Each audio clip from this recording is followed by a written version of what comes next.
Welcome to the Open University Law School's Studying Well video. This includes 5 top tips on tackling online study.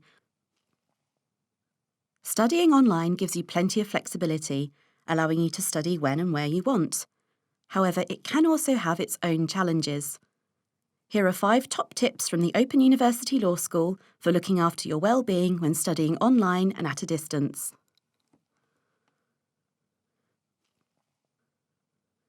The likelihood is you're juggling your online study with lots of other commitments and responsibilities. Be they working full or part-time, looking after children or other relatives, undertaking voluntary roles, or trying to fit in your favourite hobbies. If you're not careful, adding study to the mix can make you feel as if you're on a treadmill, leaving you no time to take care of your own needs. In the long term, this can be damaging for your well-being and impact negatively on your study. So it's important to remember the basics. There's quite a few basics in terms of your well-being as a student at the Open University. It seems really straightforward to say something like eating well, getting sufficient exercise and sleeping enough.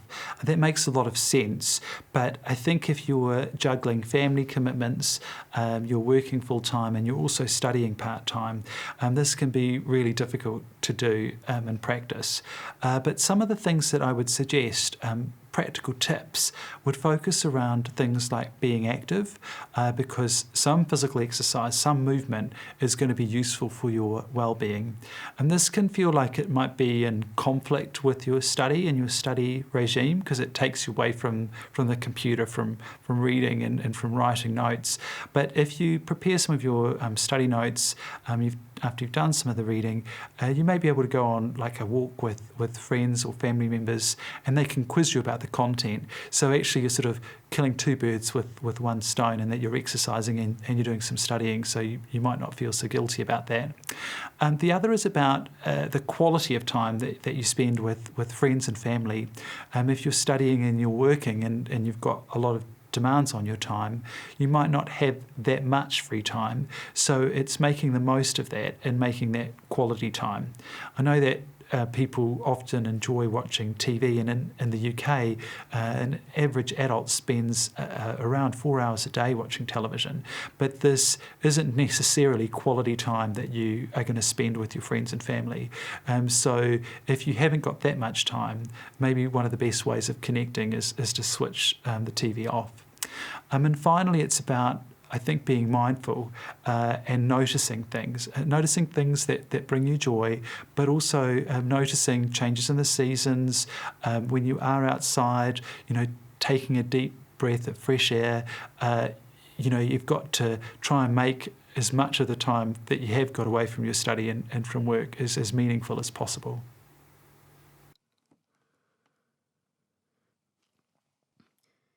If you are taking care of the basics, that's great, but it's still important for every student to think about managing and organising your time as effectively as possible.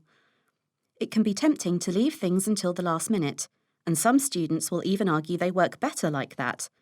However, the evidence suggests this isn't the case. For example, although a certain level of stress can be quite useful to get you motivated with your study, if you experience high levels of stress over a prolonged period, this is likely to make your studying less effective, as well as having a physical and mental impact on you. Working in that way doesn't leave you with any time to absorb and reflect on the topics you are studying. It also doesn't give you the opportunity to reflect on your learning. In other words, to think about what went well, what didn't, and why. Okay, so organising and managing your time is really important, especially as a distance learning student, because you want to be able to balance your studies with all the other things you have going on in your lives, and you don't want to feel overwhelmed by the fact you're studying. So it really starts from the beginning. So when you know you're going to be studying on a module, think about where you're going to study. Have you got a place where you can keep all your materials? Have you organised your materials? So if you're going to be writing notes by hand, have you got a file to put them in? If you're going to be doing notes on a word processing programme, have you got a folder on your computer that you're going to save them to? All those little bits that just make life a bit easier later on. it's also a really good idea to draw up a study plan. And even if you're partway through studying and you haven't done this before, it's never too late to do that. And the idea is then it might be over a week or a month or a fortnight, just to show when you're actually going to fit your studies in. And it's really important to be realistic with that. So if you say, right, I'm going to do 2 hours every evening, but in reality, 3 nights a week, you've got a particular hobby you want to go and do, or you've got work commitments, that's not going to work for you. So you need to think about what fits in with your lifestyle and your commitments. And you also need to think about maybe being a bit creative about when you study. It doesn't have to be in the evening. It could be you get up a bit earlier in the morning. If you work and you have breaks, maybe you could fit a bit in your breaks. If you're commuting, maybe on your commute. If you've got children when they're at nursery or school, lots of different times and ways to study. Also, when you're studying, do remember to build in lots of breaks. It's no use just throwing yourselves in and thinking that actually you're going to be able to spend 4 hours studying now in one big chunk and that you're going to remember and understand everything, because that won't work. You need to build in breaks, maybe every 45 minutes, say, and give yourself incentives as well. Make it a fun thing to do. Think, well, if I finish this bit, then maybe I can have a cup of tea, I can go and have a nice bath, I can have a chocolate bar and watch a TV programme, whatever you want to do that keeps you going with it. It's also really important. It's very easy to think, right, I'm going to read this bit now, or I'm going to do this activity. But actually, part of what you need to be doing is building in time for reflection as well. So that's a bit of time to pause and think about what you've been reading, think about what you've been doing, why it's important, how it fits in with your studies more generally, and what it means to you. So you need to factor in that bit of time. In my experience from tutoring for quite a long time, what tends to work well for people is breaking your study down into chunks of time that are quite small. So some students will say, I'm going to take every Saturday and I'm going to spend all Saturday, every Saturday studying, and I'm not going to do anything in between. But what tends to happen then is every Saturday they have to pick up their materials again and they have to kind of refresh their memory and try and work out where they were up to and decipher the last lot of notes they made. So that actually takes a lot of time just doing that. Whereas if they kept it fresh in their mind, even if it's just skimming through something while you're brewing the kettle or something like that, that can be a much better way to study, because you want to be able to enjoy what you're doing and you want to be able to find it fulfilling. And if it becomes overwhelming, you're not going to have that sense of satisfaction.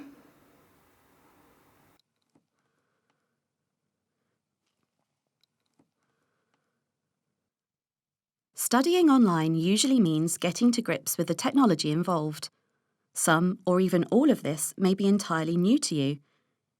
Even if you feel you are quite tech-savvy, the likelihood is you will come up against some new challenges along the way.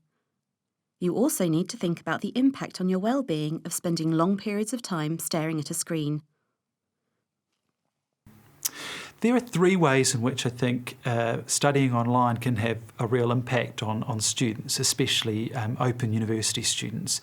And the first is around physical inactivity, and this is especially problematic if your paid job, because many OU students are in paid employment, requires you to sit for long periods. So the first is really sitting for too much of your time, too much of your day. The second is around feelings of isolation.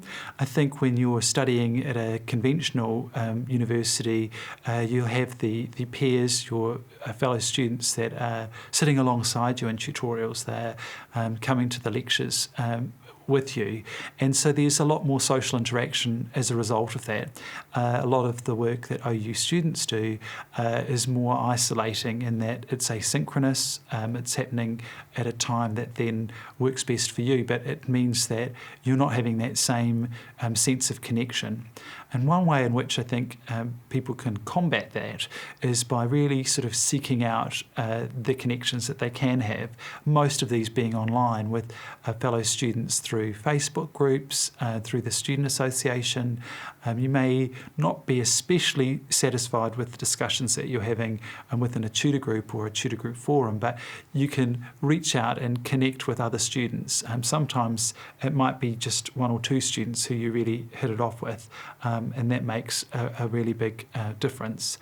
And the other is about pacing yourself with the workload, because the OU and the way in which you learn here is so flexible. It can be easy to fall behind in your work, so it's really helpful to pace yourself, to plot out what you'll do in terms of your work, so that you don't get too far behind, because once you get quite a long way behind, it can become almost impossible to catch up with the work. So it's setting milestones and sticking to those.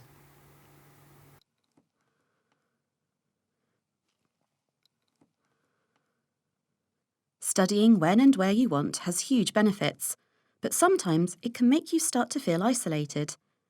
If you aren't bumping into other students at lectures or working with them in a campus library, it can make you feel like you're doing everything on your own. You may feel that people around you don't really understand or value what you're doing.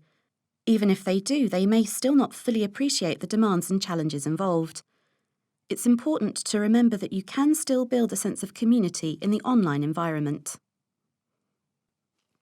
So when you're a distance learning student, sometimes it can feel a little bit isolating. Often you're not going to have many opportunities to see people face to face, whether that's your tutor or fellow students. If you do get opportunities to go along, say, to a face-to-face day school or tutorial or some other kind of seminar, do take it if you can. It can feel a bit daunting sometimes and a bit nerve-wracking, but the person leading the seminar or the day school or the tutorial will be aware of that, and they will make you comfortable. And you'll probably find that everyone else there was feeling just the same, and you're all in the same boat together, which is really nice. I know some people can't get along to face-to-face things, and in that case, often there's online alternatives that you can take advantage of. So, for example, there might be an online tutorial running, and often that really mirrors what it's like in a face-to-face tutorial, in that you can do small group work, you can chat to other people studying the same things as you, and you get to ask questions with your tutor. So it's really worthwhile going along to anything like that. If you can't make those, if they've been recorded, if they've been online, just have a listen and a watch of the recording and see, actually it might inspire you to go along in future, or at least you'll get that information and a sense of who else is out there. The other option, of course, is there are also forums. So most modules you study will have their own forum, and you can go on there and you can post and you can read what other people are posting and you can have discussions. And that can be something to do with the module content, but it could also be something you've seen in the news that you think is interesting. Or it could actually be asking, is there anyone out there who lives near me? So obviously you have to follow all the usual rules around safety and strangers, but sometimes students have connected with each other and they've set up a little study group in their local area, or they've set up a study group on social media, for example, Facebook, and they've kept supporting each other in those sort of ways. You might also find, whichever discipline you're in, that there is an organisation or a society that the university has specific to that. So, for example, the Open University Law School has the Open University Law Society, and they have social events, they arrange things like moot training, and also they have newsletters and things like that, so you can become a part of their community. There's also student associations. So the Open University Student Association is there for all students, no matter what you're studying. And they offer a really wide range of services and online events and even a peer mentoring scheme. So if you're feeling a bit out of your depth with your studies, you can contact someone online and they will give you some help and support to encourage you along the way. And they will be people who've been there and done it, so they really know what you're going through. So even though you might not be connecting with people face to face, there are still lots of ways to feel part of the community, and the studies have shown that actually that can really impact positively on your well-being. It's also worth thinking about, it might be that your family and friends aren't interested in, particularly in the subject that you're studying, but you might find that there are areas that you can connect. So for example, if you're studying law, often you'll find a news story, something in a TV programme that is to do with law, and you can shed a bit of light on that and give your perspective as someone studying law, and no doubt your family and friends will have their own perspectives as well, so it's something you can debate and discuss and enjoy doing that connects with your whatever you're studying.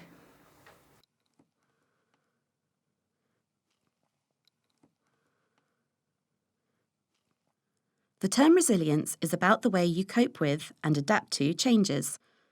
This may be moving from one module to another, moving from one level of study to another, dealing with breaks between modules, or combining a big life event like moving house with your study. It's great to think of ways to develop and enhance your resilience to help you with your studies. But remember, resilience doesn't turn you into a superhero. Everyone has their limits, and it's important to know that it's okay to admit that. Hints and tips for developing resilience. I think it's important to make sure that you're in a good state. So make sure that you're responding to your physiological needs. Are you sleeping enough? Are you eating enough? It's important to take breaks. This work can be challenging, so set aside time, take breaks from your computer to ensure that you don't get too overwhelmed. It's also important to reflect on what's going well and what isn't, and try and use the strategies in what's going well. Why are they going well? And try and use more of those and think about what's not going well. When you think about what's not going well, ask for help and support. You have friends and family that maybe you can say, what would you do in this instance? And get them to help you with problem solving. It's important to pay attention to the signs and cues that it's time to reach out for help. First of all, reflect on the duration and intensity of feeling bad, and that can give you some guidance to how long has it been and how intense are those feelings. It's important not to wait too long and think of reaching out as stopping it in its tracks and stopping something from becoming too severe. You may want to ask friends and family whether what you're doing seems normal or out of character, just to check in with them. And it's also important to pay attention to your bodily signs. Don't ignore signs of fatigue, and they're cues and they're important bodily signals. Another thing is, if you're struggling with comprehension or deadlines, definitely get in touch with your tutor. This may be common, and they may have study skills resources, and they may have tips, and they'll have lots of experience that can help you through it. So don't be afraid to reach out.